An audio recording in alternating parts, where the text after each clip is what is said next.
নমস্কার, আমি সৌরভ। আপনারা দেখছেন সৌরভ ব্যাপারী ইউটিউব চ্যানেল। আজকে আমরা ক্লার্কশিপ এবং মিসলেনিয়াসের সেপ স্কোর বলবো, কত নম্বর তুললে পাস করা যাবে এবং তারই সাথে বিগত বছরের কাট অফ কত গিয়েছিল সেগুলো আলোচনা করব। তাই ভিডিওটি খুবই গুরুত্বপূর্ণ হতে চলেছে, মিস করবেন না এবং স্কিপ করবেন না। কিন্তু তার আগে একটি কথা বলবো, এই চ্যানেলে চাকরি সম্পর্কিত সব রকম নিত্য নতুন আপডেট দেওয়া হয়, তাই চ্যানেলটিকে সাবস্ক্রাইব করে পাশে থাকা বেল আইকনটি প্রেস করে দেবেন।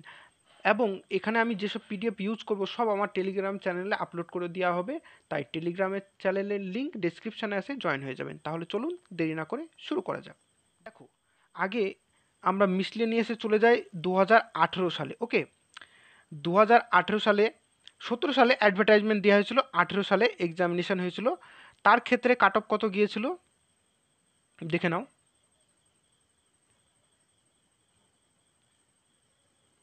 দেখো, জেনারেলদের ক্ষেত্রে গিয়েছে 103.33, ওবিসি এর ক্ষেত্রে 99.33, ওবিসি বির ক্ষেত্রে 103.33, এসসির ক্ষেত্রে 96.67।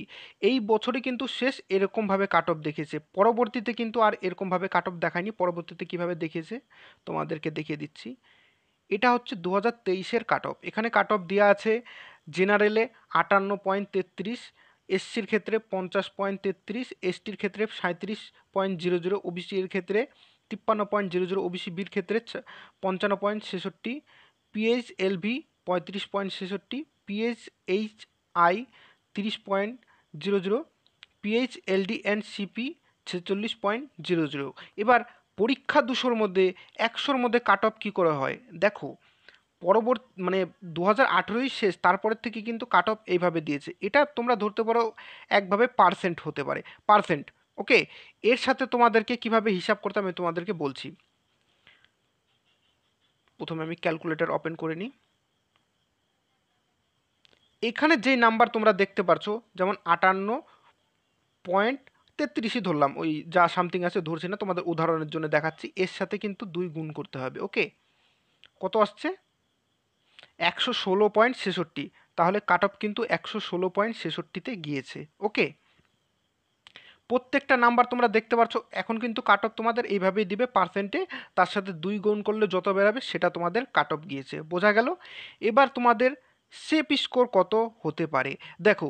সব বছরের আমি অ্যানালাইজ করে আমি কিন্তু দেখতে পেরেছি 100 থেকে 120-র মধ্যেই বেশিরভাগ কিন্তু নাম্বার যাচ্ছে।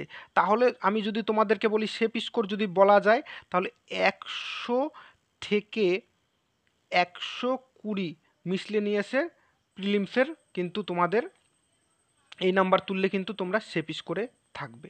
ওকে, বোঝা গেল?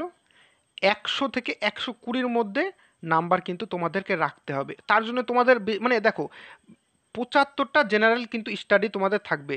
তোমাদের জেনারেল স্টাডিটা কিন্তু বেশি বেশি করে তোমাদের প্র্যাকটিস করতে হবে। ওকে, আদার্সও প্র্যাকটিস করতে হবে, জেনারেল স্টাডিটা তোমাদের বেশি বেশি করে প্র্যাকটিস করতে হবে। তার কারণ হচ্ছে 100 থেকে 120-র মধ্যে তোমাদের কিন্তু নাম্বার রাখতে হবে, তাহলে কিন্তু তোমরা সেপ স্কোরে থাকছো। তাহলে তোমরা নেক্সট মেন্সের জন্য প্রিপারেশন করতে পারো। এবার আমরা ক্লার্কশিপে চলে আসি। ক্লার্কশিপের আমি অনেক আলোচনা করেছি, তোমরা বিগত আমি নিচে ভিডিও দিয়ে দেবো, তো সেখানে তোমরা দেখতে পারো। ক্লার্কশিপে আমি তোমাদের 80, ওকে, 75 থেকে 80, ক্লার্কশিপের প্রিলিমসের জন্য 75 থেকে 80 সেপ স্কোর আমি বলে দিচ্ছি। এবার কেন বলছি, এই ভিডিওটা কিন্তু আমি বেশি বড় করব না, এই ভিডিওটায় আমি সেটা আলোচনা করব না। নেক্সট ভিডিওতে তোমাদের ক্লার্কশিপের আমি পুরো ডিটেলসে তোমাদের নিয়ে আসবো। একজন ক্লার্কশিপে চাকরি করে, তার সাথে আমি কথা বলেছি, তার কিভাবে জয়েনিং হয়েছে সব কিছু ডিটেলস আমি নেক্সট ভিডিওতে নিয়ে আসবো। তার জন্য ক্লার্কশিপে যারা আছো তারা কিন্তু সাবস্ক্রাইব করে নাও এখনই। 75 থেকে 80 তোমাদের নাম্বার কেন তুলতে হবে সেই ভিডিওটা আমি তোমাদেরকে বলবো। তাহলে আজকের ভিডিও এই পর্যন্ত। এরকমই চাকরি সম্পর্কিত ভিডিওর জন্য চ্যানেলটিকে সাবস্ক্রাইব করো। ধন্যবাদ।